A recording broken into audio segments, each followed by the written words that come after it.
the me. Right, we're back on the plots. And there's plenty to do. So, we're going to start off in the top greenhouse, the 4mm clear twin wall polycarbonate greenhouse at the top. Timber framed. That. Because we're going to be, well, I've already cleared out the beds that are in there. So the next step is to top them off. Get a bit of nutrition in there. Get them nice and damp. And get the peppers and the tomatoes planted in. So that's today's little task, or part of today's little tasks. They're fixing the gate as well down at the side there.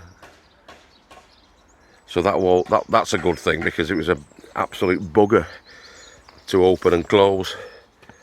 But now we should be okay. Let's get planting. Okay.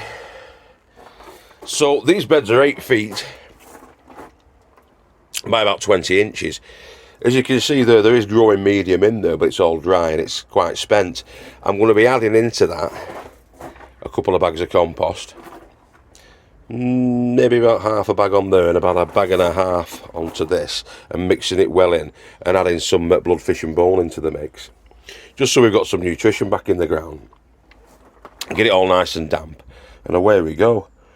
But I did line these with cardboard when I first did them last year, and there's 2 or 3 layers of it, but it's a good type of weed suppressant. If you watch Charles Dowding, it does a relatively effective job, but not against things like bindweed and horse's tail, because they'll just laugh at it and just keep coming through.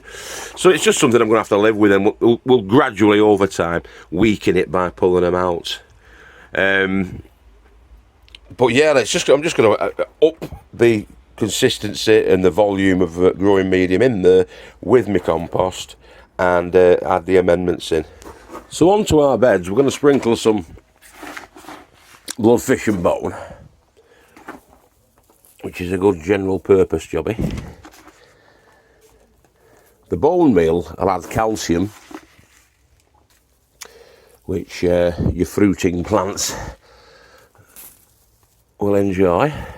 I'm going to work all this in. I'm sprinkling it on the top now. Now I'm going to work all that in with my paws into the soil, into the bed, so that it's a good even mix. Now it's about 10 inches deep, this bed, and with all that worked in, it'll account for less than 1%, much less than 1% of the growing medium. But we're doing it evenly all over, so everybody gets a fair chance. As I say, then I'm going to work it in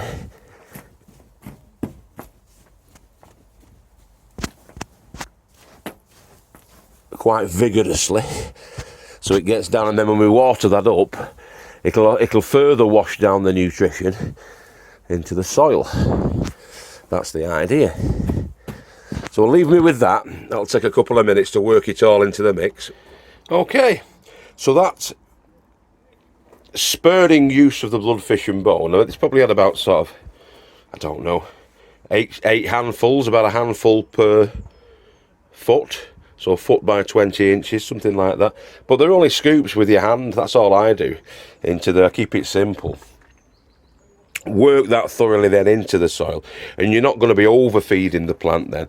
All gardeners are guilty really of overfeeding, overwatering.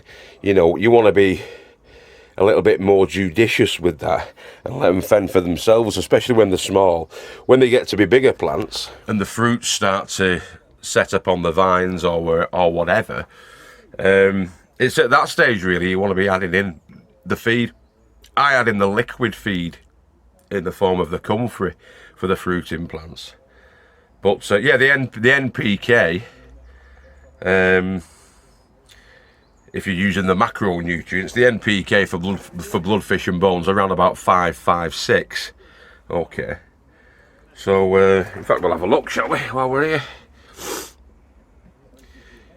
Yeah, so nitrogen, you're talking nitrogen 5%, phosphorus 0.3, soluble mineral acids 2.2, and then potassium, which is your K out of your NPK, soluble in water obviously, is 5%. So yeah, the total potassium oxide is 6.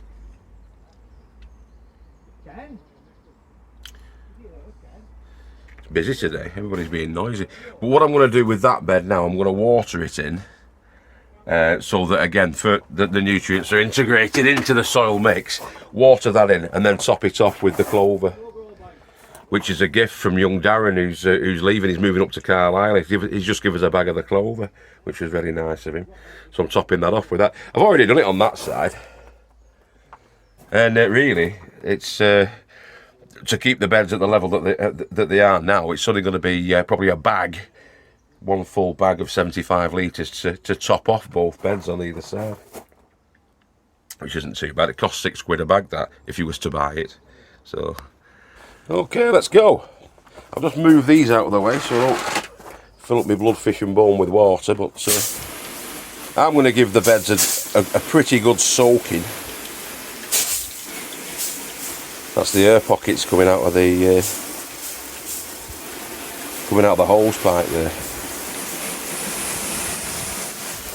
Give them a pretty good soaking so that the water is all moist. I'll use my water meter, which somebody pointed out is in Tiki Tunnel 2 behind the peppers. I saw it when I did the playback actually the other night. Spotted it straight away, and then somebody came on and said, oh, it's behind the peppers. Another thing is, one of the beautiful young ladies that watches the show mentioned about using white vinegar for the ants that are in the cucumber bed,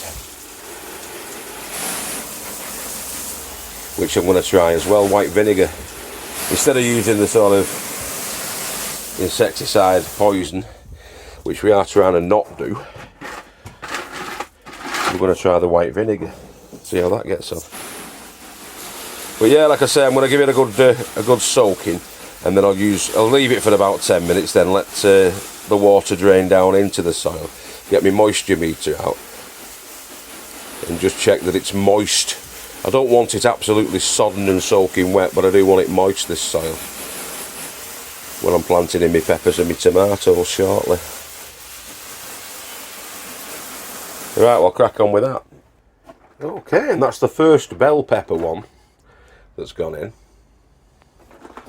I just took it out of its little bucket carefully, planted it in there. Same as we always do, we use the bucket as a former for the actual plant.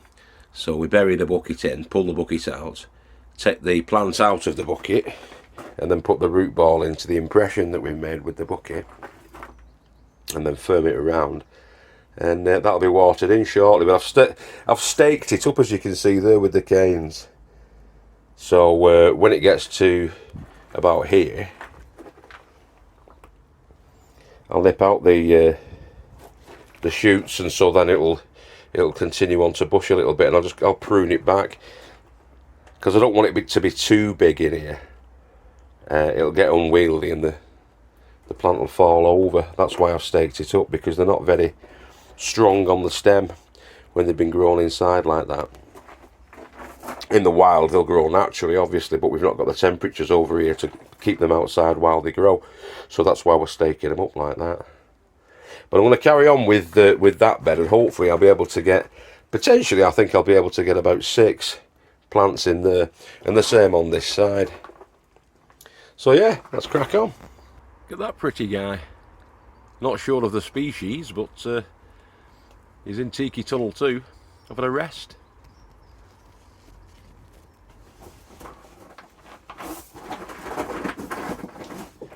Hello folks, and welcome back. Now, it's just occurred to me that if you're new to the channel, you might not have seen this this sort of pot impression into the soil way of planting on. So I'm going to show you it now. So the pot is the pot that the tomato plant comes in. That goes into the ground. It's the same size pot as the tomato plant. The tomato plant's pot. So there's a yellow queen, and she's going to be planted into there. So if we tip her over gently and just give it a bit of a squeeze at the bottom, the pot should come out like that. See? You've got all the root mass there. Now that goes gently into the hole, the impression that we've made, into our bed, like that. And then what I do is I just, any branches that are touching the floor, I tend to trim them off. And the reason for that is, they do tend to rot if they're touching anyway. Plus, it acts like a bridge for slugs and other creepy crawlies to just climb up the plant, in my opinion. I've seen it done before.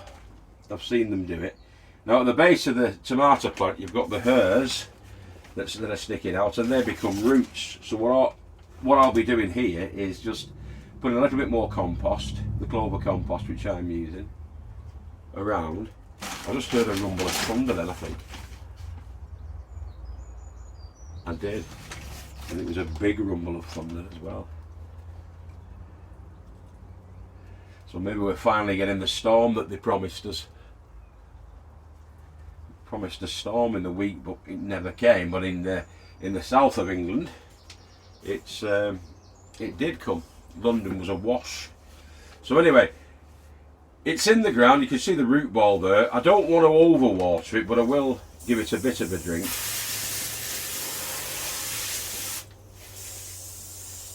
Try not to splash too much up onto the leaves, because that's counterproductive, guys. But yeah, a little bit of a water in, and what will happen then is that the compost that we've just added on top will wash down, fill in the cracks around where the plant's seated, and then it'll make contact then with the roots. The roots will get the idea then to spread their wings. I'm not actually putting these ones into a pot. You can use the bottomless pots. I'm trying an experiment this time where I'm not using the bottomless pots. I'm just going to plant them into the soil. But I am still using our in-ground watering system that injects the water, the liquid, into the soil. Now if you look at that, if you haven't seen that one before, there's a hole in the lid. That's just a 2 litre pop bottle. There's a hole in the lid, and we've got the little holes drilled with a 6mm drill bit. It's a metal bit I've used for that, in the lower half of that. And what happens is we'll dig a little hole, make an impression, dig a little hole to a depth that's going to cover that. Now that's about 6 inches up, so we'll make sure that we're about a ½ inch under the ground at least with the last of the holes. That needs to be a little bit deeper. It's not rocket science, guys, this. But that goes in there. You firm then around and just sort of backfill the little gaps like that. Okay, and then same principle as before, giving a bit of a water around so that the gaps are filled. Not for the roots obviously this time, but we still want to have a firm seat for our watering device, our pop bottle. And then I'll just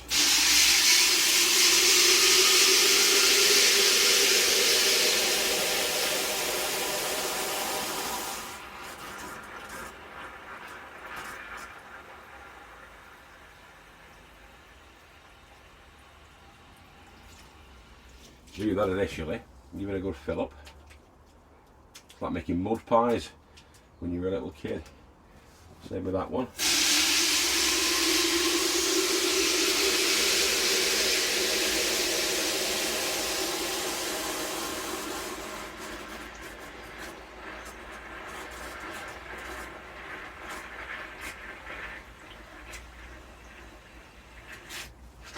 Now what we're doing here is, by way of capillary action, the water, the moisture, will spread below ground level, and we want it to spread below ground level. We don't really want it too wet on top. We don't want it wet at all really on the top surface, and certainly we don't want the splashback, if we can help it, on the leaves, because you get issues down the line with all sorts of like moulds and rot off.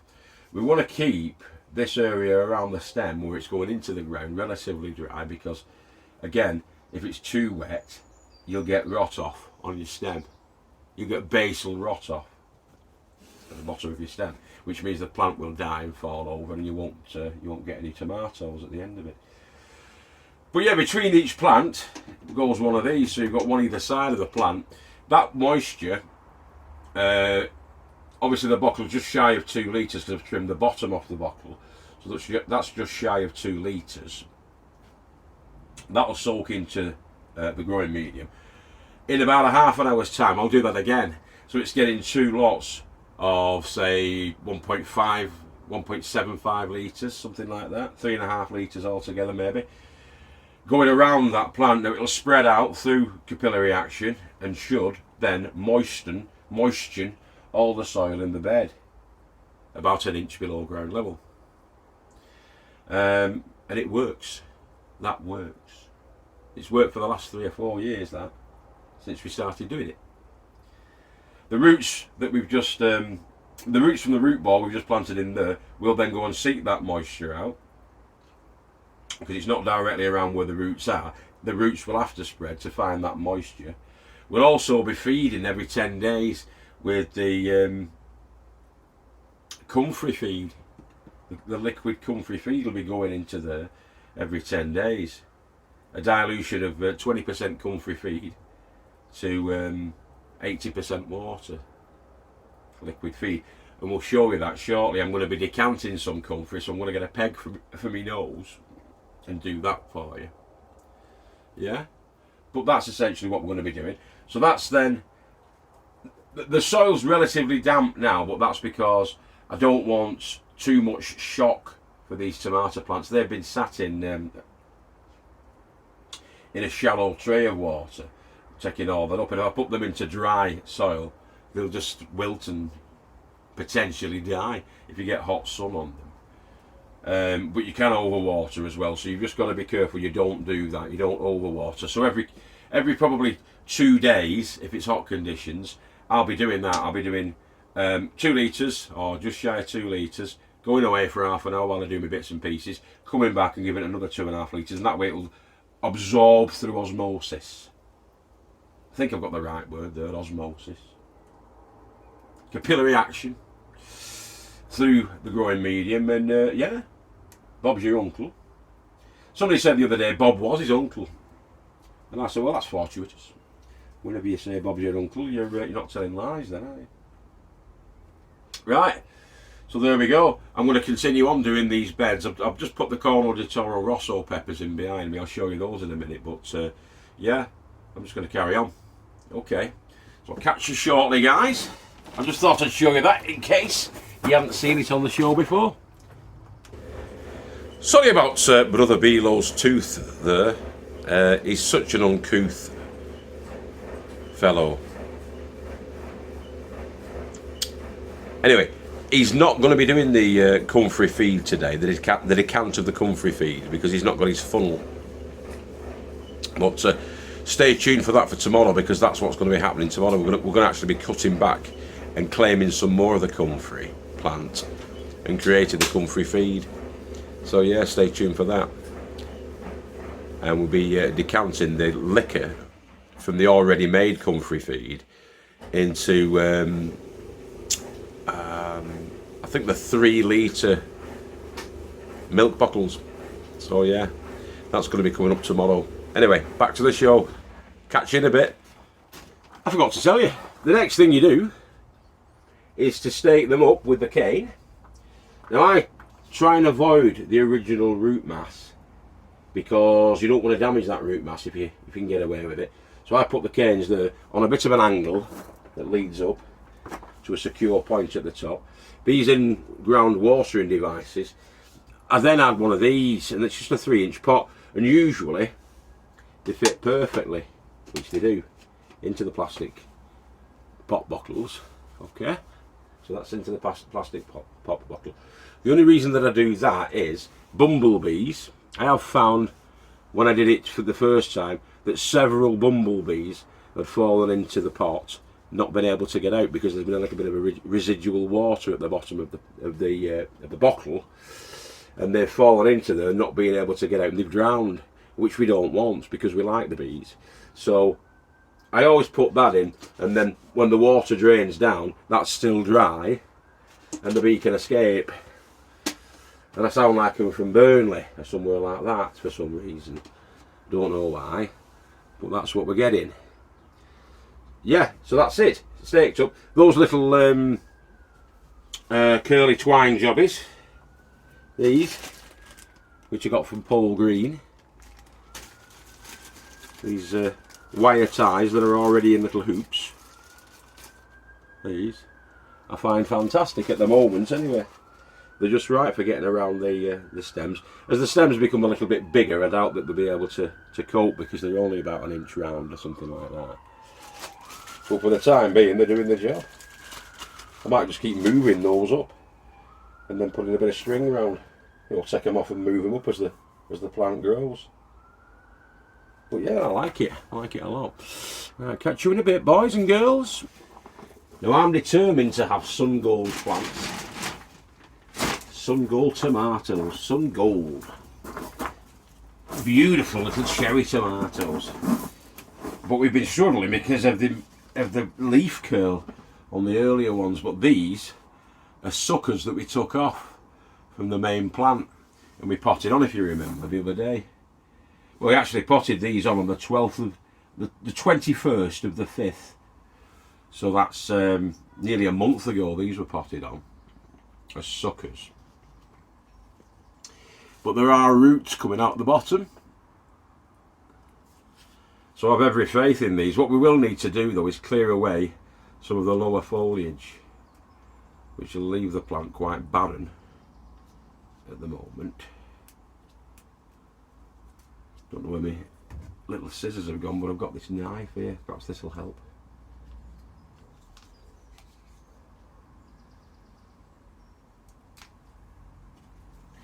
Take that sucker out as well. Because I'm going to be planting these in, but I'm going to be planting these in a little bit deeper. I want them to be planted about there. Okay.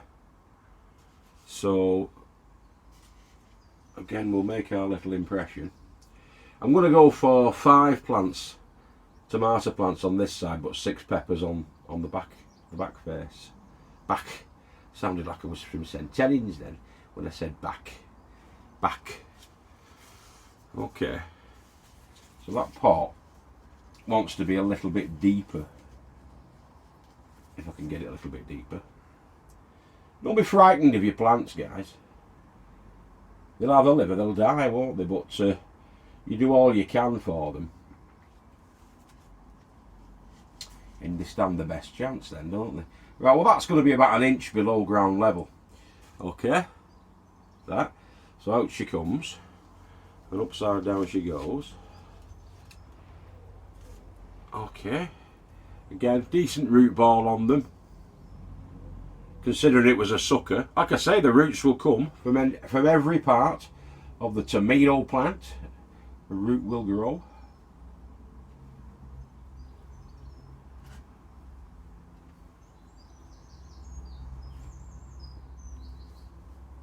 Quite like planting up. It's therapeutic. I want it going that way a little bit.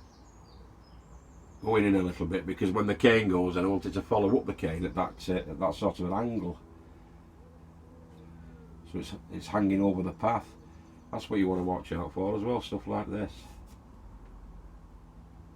And clean it up for you. I don't know if you can see that. Well, that's a slug's egg. We don't want them. So that's in now. Again, I'm going to put another one of those in-ground waters with all the holes in. I'll go about there. I might get 6 in this side looking at it, but I doubt. Actually, no, I won't, because that's the third and that's in the middle. As they grow, they get bigger. I'll be trimming the leaves back a touch, like but trimming them down to 4 leaf nodes as they grow. But I don't want to trim them down too much.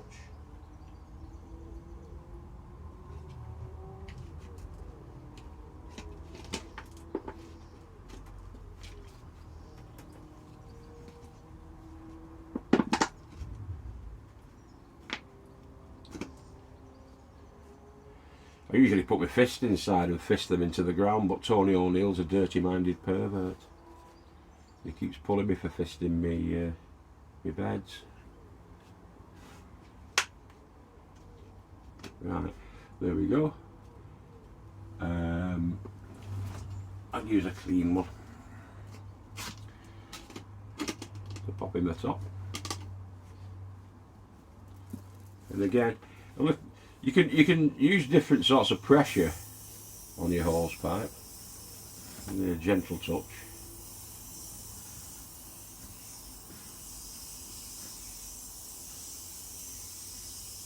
And as I say, this is all because they've just been sat in a watering tray, and I don't want them to be too shocked by what's happening to them.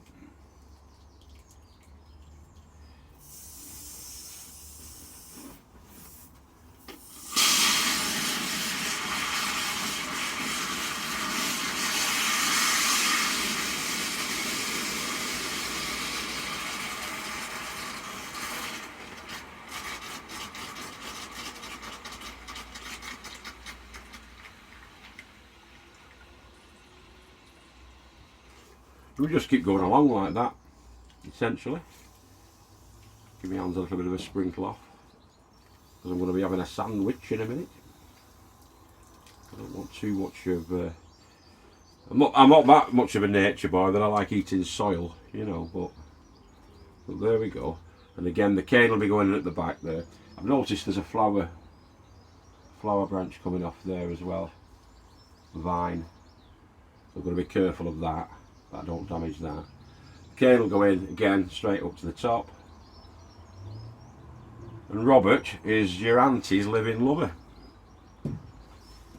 Right. Well, I think that's a wrap, guys. I'm going to show you what we've done, how it looks now. Surprising, time flies when you're having fun like that. It's 3.5 hours later. I've been pottering around and I've watered up, done a little bit of rearranging here and there, but yeah, certainly passes quickly. Right, I'll show you the results. Okay, so we've got the Corno di Toro Rosso, which are the Devil's Horns, sweet peppers there, and the Bellboy sweet peppers here. I've got 6 more small sweet peppers, but I'm going to plant them in to buckets and put them in the watering trays, big watering trays, in the Lady Farmer's greenhouse. On this side we've got the 2 Golden Queens tomatoes there, Golden Queens. So we'll see how they get on. They're side by side. I actually thought they were all Super Sweet 100 these, but they're not. That is a, well, that's a, sorry, they are. That's a Super Sweet 100, and these 2 are Sun Gold, which again are beautifully tasty. Hopefully, fingers crossed. Yellowy orange sort of cherry tomatoes. But yeah, that's it, that's how it's looking. Those are the canes, they're all tied on and securely affixed, and they're pretty sturdy. Doesn't have to be overly Heath Robinson, right, but they'll climb up there single stemmed, taking out the suckers and trimming back the leaf foliage. That's I'm hoping that's sort of like transplant shock, this sort of wiltage, but it should pick up. We'll see how they look over the weekend, those. Catch them tomorrow evening. But with these ones, as you can see already, we're getting bell peppers on them. We got any Corno di Toro Rosso action? I'm sure I saw it. There we are, there's one there coming. And over there, there's the bell peppers. I've stripped away some of the lower leaf, just so as it's not really making, in fact these are still making contact with the soil. I'll have a look at what they're like tomorrow, see if they pick up and perk up since the transplant. But they should be okay. We've got the in-ground watering system that you saw before. And there you go. Lush. Right, I better get off home for some dinner, or tea if you live in northwest England, or even England. I think the folks down south call it, what are we having for dinner, darling? But I'm having my tea if you're up here in the frozen north. Not so frozen though at the moment. The temperature conditions are very, very, very warm. Hot. It's hot in the city tonight. Okay, so if I don't see you through the week, I'll see you through the window. This has been Guru Murphinda signing out, and remember, we love you all. You've been beautiful, fragrant and talented if you're a lady. If you're a gentleman, you've been forthright, virile and vigorous. Alright, take care of yourselves and each other. Hopefully I'll see you tomorrow. If not, I'll see you in the week. And if I don't see you through the week, I'll see you through the window. Namaste, peace and love. Bye-bye. Keep growing with your heads down. That's the key.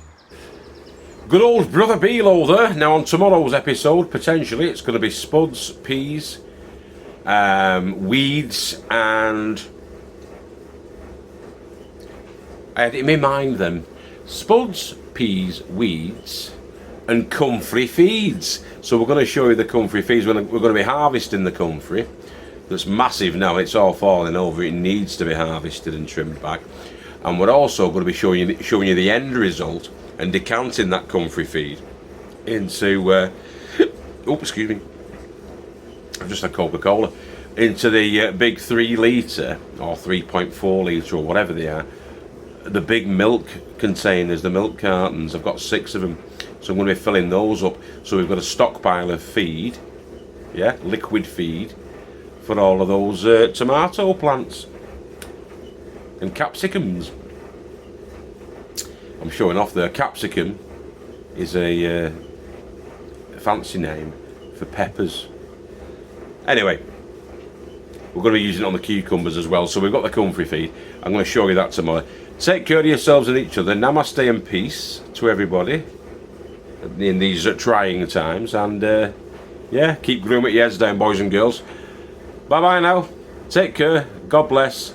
And we love you all. Bye bye.